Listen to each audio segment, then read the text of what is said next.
Do-do-do-do-do, do-do-do, Right? do-do. Just that fun jam that goes with it. Love that jam. Yeah.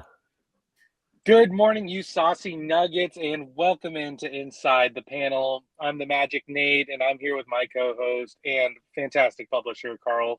Carl, how's it going? What's up, Magic Nate? Someone asked about the hat yesterday that you wear, and apparently in our comic shop, it's a little hard to find. So for those of you who are looking for that, it's not under collectibles, it's not under like issues. Just go to all product, and it's one of the first thing that pops up. So definitely check it out. I gave Nate my hat at the Comics Pro conference, and he's putting it to good use. I love it, and it's getting some attention. So for those of you guys who are looking for that hat, uh, all products on the 24/7 comic shop. Welcome, folks. Another morning, Friday morning. Last week, Magic Day and I talked about kind of this whole like week in comics episode and just this whole inside the panel idea. And we thought of, kind of changing it up a bit today. So, Magic Nate, tell me, how are we switching it up today? What's the new format? Well, I'm going to be reading through the articles. We're going to basically be doing a live kind of reaction to what's been going on in this week in comics. And if anybody's tuning into our live taping, please feel free to drop your questions and your reactions as well. We'd love to see that. But yeah, we're just gonna do it live. We're gonna react. We're gonna see what happens. And because I'm so new to comics, Carl's gonna expand on things with his infinite wisdom in this industry. Or And we're not, all or gonna not. I might be fully like, what the heck, too. So I haven't read any of the articles, guys. I've basically just pulled them up right now, and then Magic Nate has studied each of them, and he's gonna just ask some honest questions. And for me, I will basically immediately react to them. I might scan some of it, but we thought it'd be just more interesting if I just didn't even know what the heck we're getting into. And so, with that said, ready to kick off our first one? Yeah, absolutely. Let's dive right in. So in this one, John Wick 5 is definitely confirmed, but will Keanu Reeves return? Uh, for you people at home, John Wick's one of my favorite franchises. I love John Wick. Like, if people ask me what my comfort movies are, it's going to be one of two things: something from the John Wick series. So if I'm having a bad day, I'll go sit down, watch John Wick, or Pitch Perfect. But we're not talking about Pitch Perfect today, and don't tell anybody my secret. Instead, we're talking all about John Wick, and we just had John Wick Chapter 4 come out. I believe, was it last year or the year before? Mm-hmm. Um, and this year, Year I am before, so year before. okay. So the year before, uh, I am so excited for Ballerina coming out. Number one, Anna de Armas. I have such a crush on you. So if you're watching, hit me up. But also, just the series itself is so badass. It's coming out on June 6th. Um, but we're talking more about John Wick. At the end of John Wick 4, it's kind of like left up in the air. You see, spoiler alert, John's um, headstone, and it just says loving husband, while two of the other characters walk away. But we were told, I know originally I did a little bit of research by the directors that that ending scene is supposed to be extended and you're supposed to be able to see John standing on a hill. Uh, so this article really kind of talks about um, what might be happening with John Wick 5 because it has already been greenlit and they've already started the process. Um, According to somebody at Comic Book, up next, of course, we have Ballerina, which is our spinoff, and we can't wait to see in the world. We're working on the fifth spin, but it looks like John Wick is getting a full um, set of spinoffs. TV series. I mean, we already had the Continental, a video game, which is would be pretty cool. I'm not a video That's pretty game fun. guy, Like a shooter. but Yeah. yeah, I'd play a John Wick game. Um, but I like this ambiguous thing right here, where she says, John Wick may be dead. We're on bated breath. waiting to find out.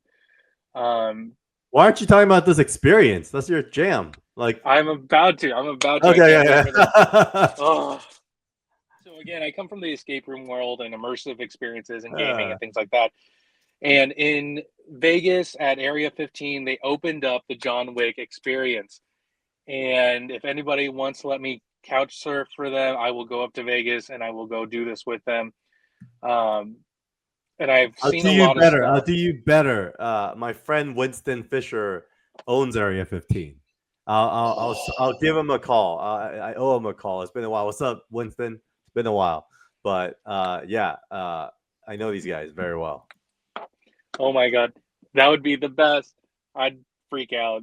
I'm obsessed with Uh, like secret society stuff and everything like that. And speaking of secret society stuff, and we'll touch on this in a little bit, but the Bladesmith campaign did wrap, and we will talk about that because I think that's some exciting news. yeah. Let's just focus on this. So Yes, I'm yes. popping around right now too. So looks like there's a TV series. I mean, I'll just react. You know, I don't know if you have any questions, but my immediate reaction is, dude, like this is a freaking franchise at this point. It's gotten to a point where it's kind of hit franchise status. I think Lionsgate's probably spending more time licensing and discussing different collaborations, like like the immersive experience, like these spin-offs. But I actually, my immediate reaction is just, dude, like if something's working, don't mess with it. Like don't kill a legacy. And I think Mhm. often Hollywood is so pressured to do that. I think the proper spin-off and it is like a ballerina. I feel like when you start coming back with John Wick 5, you're now insulting people's intelligence unless they could do a really, really good origin story and Mhm. find the perfect young Keanu Reeves. Now, that's not an easy task to do. I think finding someone that can live up to, the legacy Keanu came, brought to the screen, it's almost impossible. But I'm saying if they could pull it off, I think that would be the only angle that would make it interesting because the story of John Wick's been told, and I think I literally saw like an Instagram post where Keanu Reeves was interviewed about John Wick 5, and he says, what do you want me to do? He's dead. Like he literally said that. And Mhm. so to me, I just feel like it's ridiculous for them to even explore John Wick 5. I am curious what the TV show is going to be like. I'm guessing is the origin story because you just can't continue him after the death. But outside of that, that's my immediate reaction. What are your thoughts to that? Well, I know originally because I'm so obsessed. I'm such a fanboy of those. Um, Originally, they did sign Keanu though for 5 movies, and Hmm, so John Wick 4. They filmed a portion of John Wick 5 while filming 4. interesting. Um, I didn't know that. That's cool. yep, which is why the ending in scene was supposed to be him standing on the hill, but due to restrictions when they filmed it and some politics going on at Lionsgate, uh, they just released number 4 and made it ambiguous because they Hmm, didn't know if they were going to get if things were still on track for number 5. interesting. So originally, it was supposed to be just a 5-chapter movie. Hmm, Um, movie series kind of thing. exactly, and so we only got 4 of those. But it's interesting that Keanu says Hmm. that, yeah, what do you want? Like John Wick is dead. But we do know he's making an appearance in Ballerina, which is exciting. Nice. And with this, I think that certain IPs, if they're interesting enough, should have the opportunity to expand their universe in different ways. Um, and with the Area 15 experience, it's not just about sitting in the Continental and getting your photo ops. But what's cool is they're doing exactly what I would do in this space as a game designer and experience builder, where you can go on missions, or each group will be given a different mission. You can experience the Continental, which is the hotel where everybody just kind of does their business or rest between hits. Um, they can come across secret assassins, staff, crime bosses, people like that. So it's all about building the world around um, this amazing IP, which I'd want to be a part of, and I think that uh, more franchises or IPs should be doing something like this to gain popularity. Um, Well, I think it comes down to what Chad is saying here. We have ideas for days, but it just comes down to having a good story. And he even mhm. says like he'll leave it open, and Kiana would be open if there was another good story. And I think that that's the most important. And I feel like what's good about being at Lionsgate, my alma mater, by the way, is they do leave a lot of like the creative decision making to their creative partners in that way. And so I think it's really it's healthy for them to think that way. And I think for Keanu, he's getting old, man. Like he's not young buck anymore, right? Like even if you watch this last movie, like I think he's smart enough to not fall into the same trap that um, Harrison Ford is falling into right now. You know, doing action roles when your body's fragile. Like I don't know if you saw Captain America, too. Like oh, you did. We reviewed it. Yeah, yeah, yeah. We Man, he reviewed just it. looks so fragile, man. Like it just, I can't believe that he could be the Red Hulk. I just feel like even if Hmm. given like radioactive whatever, like his body will fall apart by the time it he returned from the Red Hulk. But like Stan says, I'm sure Keanu would love to just build more motorcycles. I heard a lot about that as well, and he's definitely built a brand for himself. And being an entrepreneur and actually doing something he loves, I think is very authentic because that motorcycle company has done very well and has become a brand in itself. Definitely. And I think Keanu Reeves is a number one, he's noted as one of the nicest celebrities out there, like genuinely nice. Um, and he's very respectful and things like that, but he's also super creative. I know you and I have talked about it offline, but uh, would you mind filling in the audience a little bit about Keanu Reeves in the comic book world?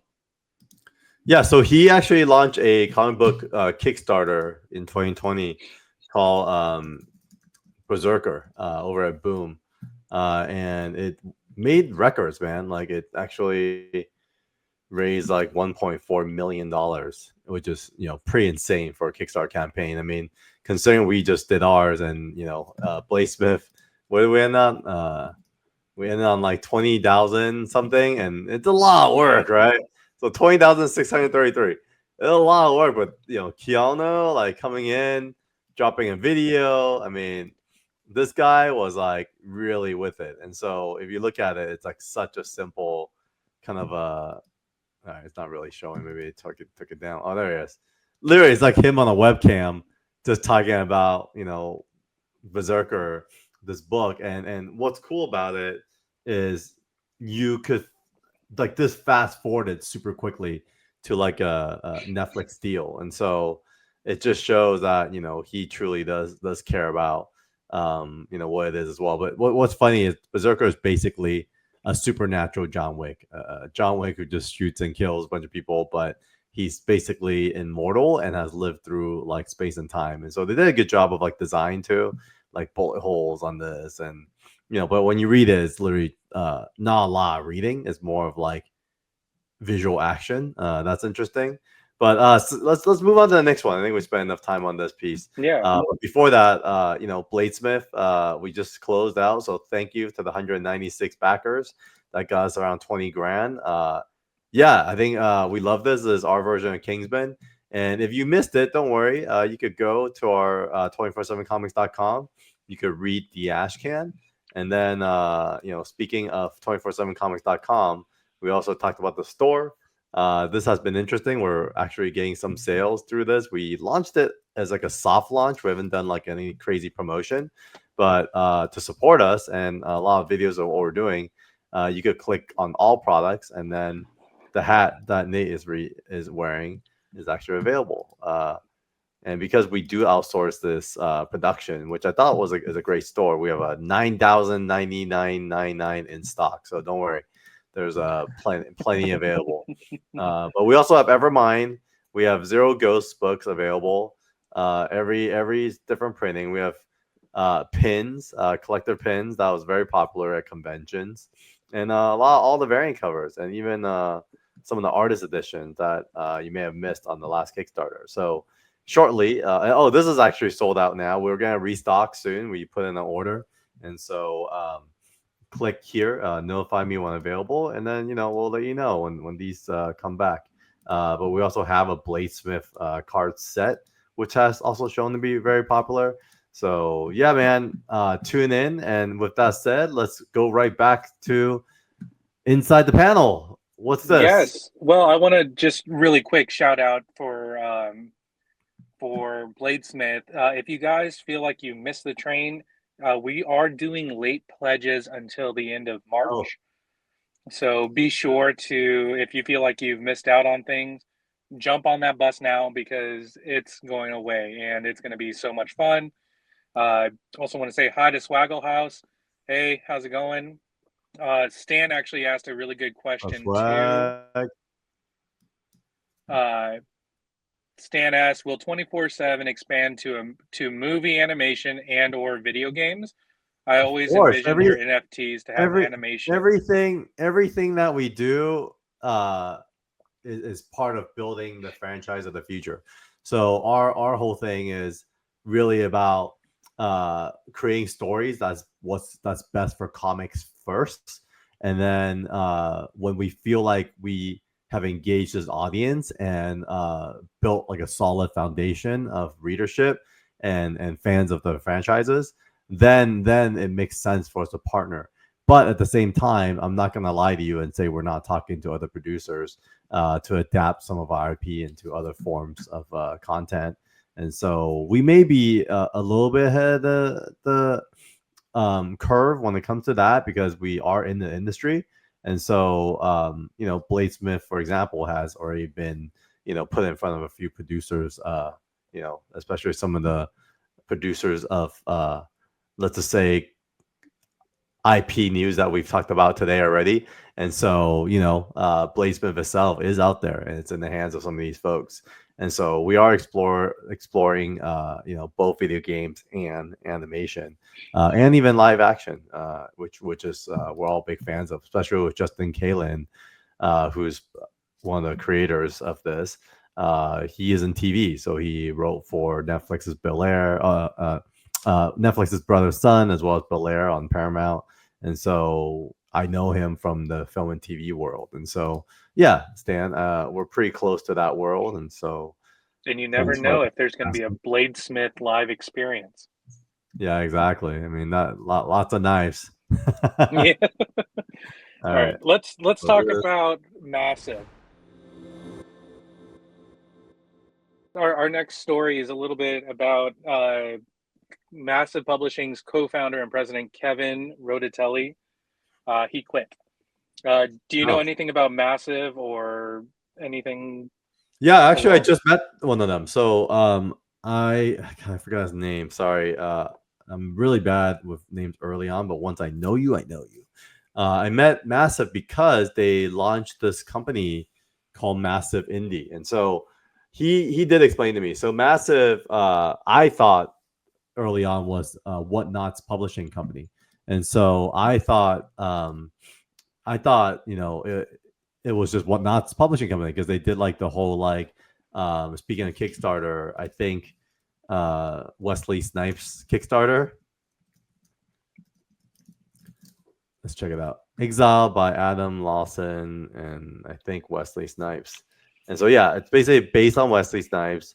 I think they raised 142K, which is also great. And that's how I know them. And because it was more of a spin-off of Whatnot, I thought that's what they were. But what I learned is that it wasn't. It's actually their own publishing company. And basically they saw the opportunity to launch with Whatnot with this Wesley Snipes comic. And that's why they launched it. And then they said, ever since then, it's been really hard for them to, unbrand themselves from the whole Whatnot brand. And so what happened at Comics Pro is they actually launched this thing called Massive Indie. And the idea is that comic companies like ours can actually piggyback through them and their deal with Lunar/Diamond. I don't know which I think is Lunar, to distribute our books into comic book shops. So that's kind of what I know about them. So those are the two kind of touch points. Otherwise, what's happening on this article? I don't know who Kevin is. Let me do a quick read. So Kevin is the CEO, president, and co-founder of Massive, and it seems like Kevin just decided to quit. Hmm. His partners, the article says that his partners are like in full support of him, which kind of seems a little sketchy to me. Uh, Seems too nice, if that makes sense. Uh, and from there, he's moving on to being his own independent publisher, it seems like. Um, According to the article, uh, his the new CEO, Michael, said that I couldn't be more proud of what Kevin, Trevor, and myself built with Massive Publishing. It's hard to see my closest partner step away, but I'm Kevin's biggest fans. Will be cheering him on at every step he takes on his new journey. Um, and it seems like he's been tied in with a bunch of other comics. Yeah, no, I don't think he's a publisher. He's actually trying to be a creative himself. So you find this sometimes. So in the comic book industry, you'll meet a ton of people that work in different positions that are creators themselves, and you find that in Hollywood as well, where often I have a friend who is a writer director, but it's really hard to make a living as a writer director. So he got a job at Marvel Studios, and like now he's like managing a lot of the franchise and marketing side of things. But he still writes and direct on the side. Now, this is very common, actually, even more in the comic book space, where someone travels from Ohio to LA and they need to make a living, but they're also writing screenplays and directing music videos, and so they'll go get a job at the local comic book shop, and then they'll kind of find their way into comics. And same for a lot of the guys who are in the publishing side. I mean, someone like like a Philip, who formerly was at Boom. He's now doing a thing called Ignition Press, which is presented at Comics Pro, and they're straight up saying they're basically movie producers and TV show producers, because their initials is IP, right? And so they're developing IP for the big screen, and they announce how Netflix is adapting some of their IP. And so, yeah, I think there's a really close synergy between the two worlds, and often a lot of the executive positions, a lot of editors, they actually want to write, but they want a day job as well. They want a salary, so they become editors instead of just being full-time writers. Because in a way, as a creative, you're kind of on your own. You're running your own business. But if you want a salary, you have to take a position. So I'm not surprised at all that if he was a co-CEO, whatever, publisher, and then he was a kind of like the creative guy. If there's opportunity, who knows? Maybe he got signed up to do another, like a movie, a screenplay for one of the European comic that he was adapting before. And so, yeah, I think there's a very common thing, and nothing too shady about it. It's pretty straightforward. Yeah, it seems like he's really excited to take on his own projects, and he seems to be the creative type with tons of stories in development at the moment, but he really wants to collaborate with artists and publishers.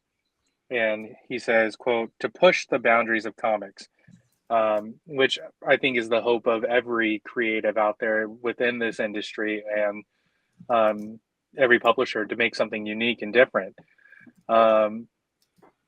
Stan says, huge BAO fan. Can't wait to see him on the big stage. Bao is from Zero Ghost. Oh, sorry. No, everyone loves Bao. Bao's a great character. Your hip hop background has Wu Tang viewed the 24/7 profile. Thanks. Well, so you mentioned that. Like for our live stream, we had a surprise from Jet Attila, but we actually was trying to get someone you are very familiar with on the Wu Tang side to join, but he couldn't make it. He had a scheduling conflict. So yes, there is Wu Tang member, the member maybe that's familiar with what we're doing here. So All right, next news topic. Yes, our Yeah. next news topic. One is Whoa, going. I'm going to make a lot of people mad with this as well, but we'll get to that in a minute. George R. Martin reveals that number one, there is going to be a new Game of Thrones spinoff, as well as it's going to be a little bit different. Um, whoa, this is crazy. I didn't even know about this. so, Game of Thrones, the big hit, went absolutely crazy, and everybody was talking about it. Everybody references it. Um, a lot of people have watched it.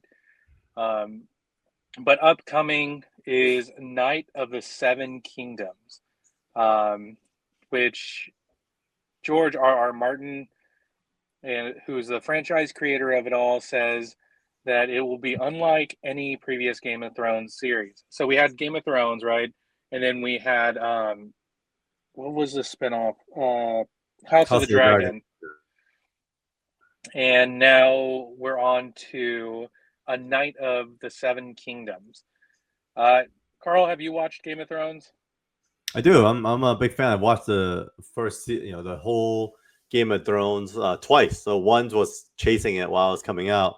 Second was right before House of the Dragons came out. I binged the whole 8 seasons, and then House of the Dragon is freaking good, man. Like I was a little doubtful going into it, but this thing, it's awesome. So I mean, it's funny. I couldn't help but read the comments.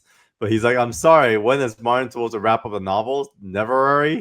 Can Mm-hmm. you put the books, TV stuff down and finish the books already? As a huge fan of this realistic but make believe world that George created, I'm glad that the series is going in a different direction. This will keep the world fresh and entertaining. I enjoy blood and fire as much as anyone. However, diversification is never a bad thing. The dunking egg stories are okay. No, I love that. I love how it's going in a different direction. I completely agree.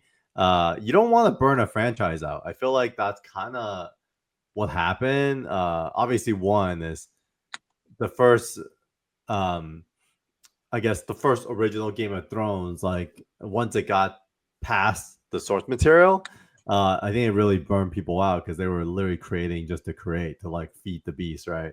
If I was them, I would have just literally been um,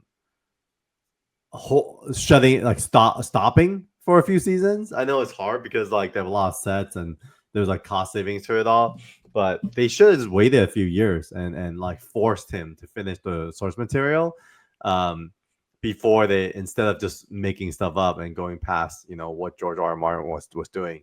um but but at the same time, I also understand the predicament that George is in because I'm just gonna, I can't imagine what being in his head is like, but just practically as a human being, as you get older, at least I could see my own mortality in sight, right? Like I'm mid age now, and you just start becoming more practical in how you spend your time, right? And so with writing a novel, I can't imagine it being an easy task, right? Like me putting together a PowerPoint deck is not an easy task. And so writing a novel is like months and months, if not years of your time, right? And so, but now with the success of Game of Thrones, George R. R. Martin is invited into, you know, uh, into a writer's room all the time. And every time he steps in that room, he's getting paid. Every time an episode's getting produced, he's getting paid. Every time the episode comes out on streaming, he's getting paid. So like there's like this like instant gratification in a big way that comes from like his actions and expenditure of time today. And as he gets older, he's probably thinking he has less of it. So I guess it's like, you as a human being, are you gonna, if you could wake up every day and like make six figures, right, with your hours, versus spending another 365 or 700 days doing something that could potentially pay you seven figures, 3 to 4 years down the line, what would you do, right? Yeah. So that immediate, temptation is very real, man. Like, what are your thoughts on that?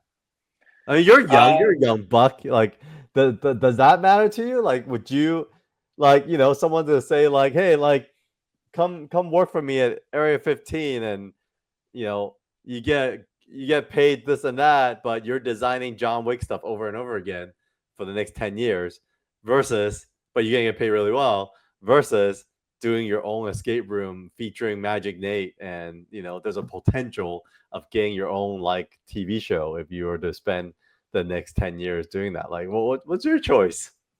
oh, I'd take the long game. For me, I Oh, love. interesting. Because you have time. You're young. Well, don't get me wrong. Like, if I have an opportunity that's seemingly once in a lifetime, like if I, got to create the first actual John Wick IP escape room Mm. and had to work for a parent company to do so, of course I'm going to take that opportunity. But ultimately, like for me, and something I learned very early on was I love legacy, or I like it is important to me to be able to make the best impact I can with the time I have, and if I've done enough to make that positive impact. So I can see where with this taking off, this is the thing. That's the thing is he started this on his own and then it took off. So I can understand like, okay, let's roll with it, wake up, make a ton of money just by being who I am. But um, here's the controversial thing though, Carl. I'm not a fan of Game Mm. of Thrones. Woo! What happened? Why? Are you just not into fantasy and all that? I'm not into fantasy. My brother and his wife love fantasy, and I actually watched Game of Thrones for the first time this past January, and I watched it all the way through, and it actually took me 6 days. So there you go, folks. That's how long it takes you to Wow. watch Game of Thrones back to back. And you're not into it. Um, Why? Number one, I feel like some of the mm, well, number one, I'm just not a fan of fantasy or medieval fantasy. Okay. That's just Okay. not my thing. Number two, I I feel like a lot of the scenes were just kind of drawn out and they were way too long unnecessarily. Um, and number C, I don't feel like they I feel like they put some emphasis on things that were just unnecessary while skipping over other parts, Mm. um, which was unfortunate. It's like I don't want to hear somebody be dramatic for an episode and a half when we can go watch Arya like use her skills being part of the Faceless Men. Like I want to know more about that. Interesting. Um, so I wish that it was just kind of changed a little bit, but I just wasn't a fan. And I know a lot of you guys watching are going to get some hate on that. Please let Mm. me know what your thoughts are in the comments, whether or not you liked Game of Thrones or if you think I'm a nincompoop. Mm. Um, what's crazy is with this article, it talks about how George R. R. Martin was pressing a little bit about it, that this upcoming series of A Knight of the Seven Kingdoms, which is based on his Tales of Dunk and Egg, uh, and he's given it a thumbs up because it's more humorous, it's less Mm. serious, and but it also follows the story a lot closer than having just an adaptation of his film or of his books or words. Instead, it's going to be more closely aligned with what's written on the page, as it follows these two kind of unlikely heroes that come out of Westeros. Okay. All right. Because So, 20 oh, sorry, you're getting a little choppy, Nate. no, what Okay, happened? you're back. You're Am I back. I back? hear you. Then. I get it. Yeah, you're back. You're back. Okay. Uh, it follows everything. House of the Dragon season 3 is coming out next year, but because they've already finished filming season 1 of Mm. this Night of the Seven Kingdoms, um, it should be coming out soon, and George R. R. Martin gave it the thumbs up. Uh, Mm. are you excited for it, Carl? Are you going to be watching it or putting it on your? Do people have DVRs anymore? Like, No, no, I don't think that exists anymore. But no, like unlike you, I love fantasy genre, so I am freaking looking forward to it. So I welcome it. But enough about Game of Thrones. Let's keep it moving. I want to keep our yes, touch points light. So okay, all right. So what's this? I was a fan of the original Lilo and Stitch. Uh, I enjoy Disney. I think it's a lovely company, and I enjoy most of the movies that come out of Disney. But I'm on the fence with this one, as people can probably see if we don't have to blur this out for the actual publishing of this when it goes live. Um, I highly suggest you people watch the trailer on your own. Um, I think the live action and animation combination is done okay. It's done pretty well. Um, Really so well hope for Disney's sake. I mean, to be honest with you, like I'll just immediately react real quick. It's done really well compared to other Disney properties. I mean, Captain America is saying, it's been so bad at Disney. So, anyways, continue. no, I was just gonna say like it looks like it looks like a nice adaptation of Mhm. the original Mm, animated movie, which who doesn't like it? sure. I still laugh to myself every now and then when I my favorite line out of any Disney movie and was Lilo going, Mm. "Yeah, I had to feed Pudge," and her sister asked, "Who's Pudge?" And Lilo had to explain that Pudge is a fish, and Pudge controls the weather. It just like the deadpan delivery on it was is still one of my favorite things that makes me giggle. But I like how this looks.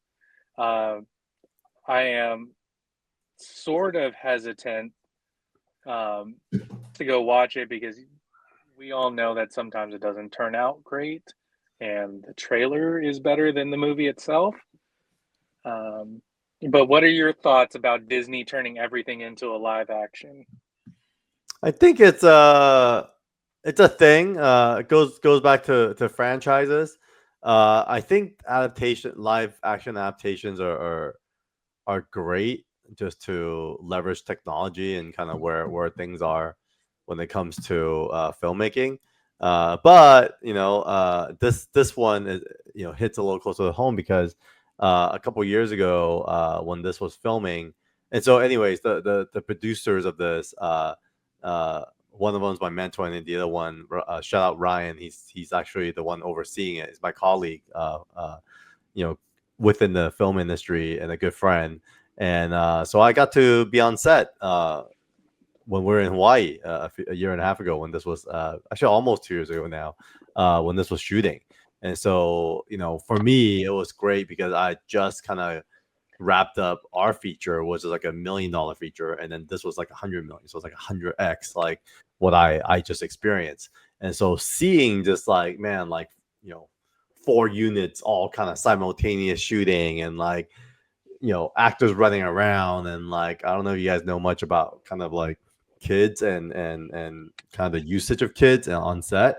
You can't shoot more than like 4 hours, so like there is like four version of Lilo, and so it's really cool just to see it all in the moving pieces, and for the most part um because Stitch is animated.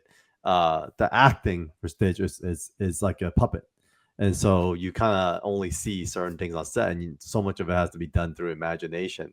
So I think it looks beautiful. Dan also did the live action adaptation of Aladdin, and it was, to me, that was one of the better ones. I think the VFX there was a little lacking, but I think for me it's less about the producer side. I know behind the scenes, and no one will ever blame anyone, but let's just say there are certain vendors that are preferred Disney vendors, and so I think this was a huge improvement as to kind of what else we're seeing out there. And so, yeah, I'm actually pretty excited about it. But I feel like there was some other like controversy around it too, right?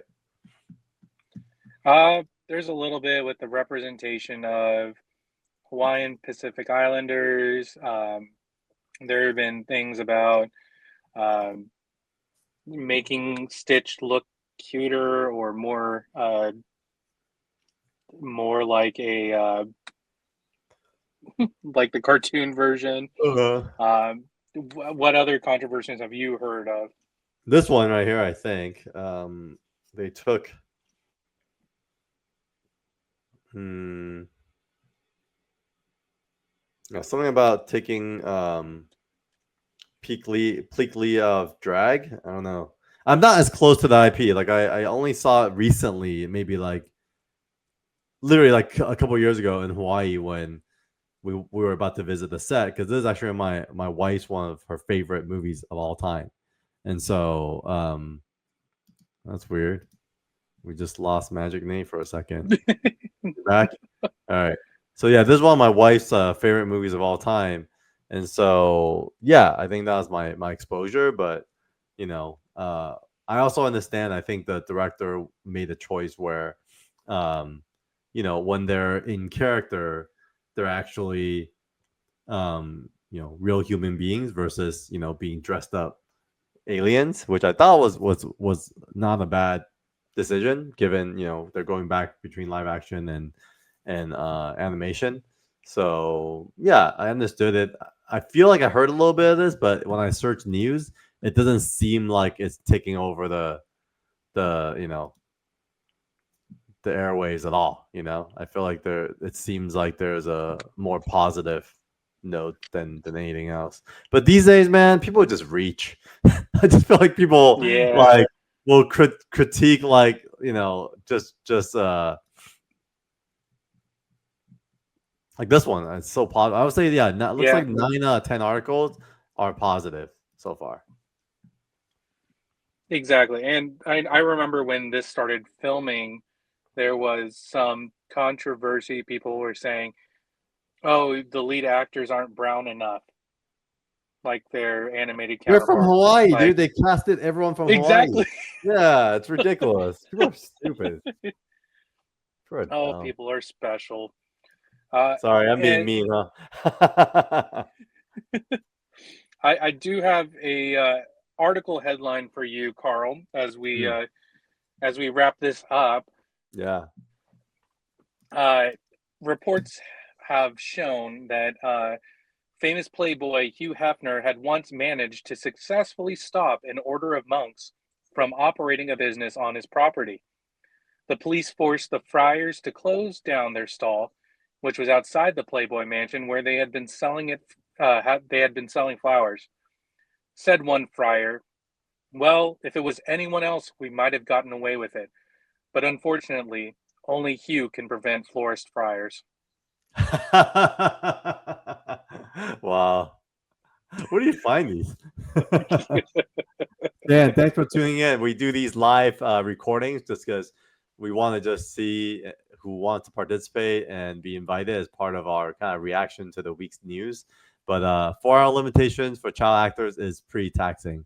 And often, I don't know what the proper way to describe it. Basically, uh, a lot of times there are doubles, especially for stunts by small people, and so there's a lot of work in that realm because, for example, one of the scenes that we're working on for our feature coming up, there's a child that actually falls into the river, and so in real life, like safety first in America, and the last thing you want to do is throw a child into the water over and over again to shoot a movie. And so often that's a small person that would basically take the place of the child as like a stunt double. So yeah, it's a lot of limitations for child actors, and it doesn't make it very efficient because you end up having to give these big breaks. But I think it's all good to the protection of the kids as to not allow them to get exploited. So love that about America. I think there's a lot, for better or worse. In Asia, I mean, we just do shit, you know. And so I think that's the difference. But anyways, Magic Nate, we tried our new format today. How do you feel? I like this where we just get to react live instead of over prepping it, because if anybody wants the like actual news, they can tune in on online to somewhere.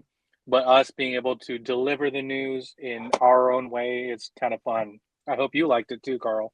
Yep, loved it. It was great. I think there's a better way to do it. I hate homework, so there's better way for me to not do homework and then put all the homework on you. So with that said, everyone, thanks everyone. Let's thank Magic Nate for doing his homework, and we'll see you guys next week.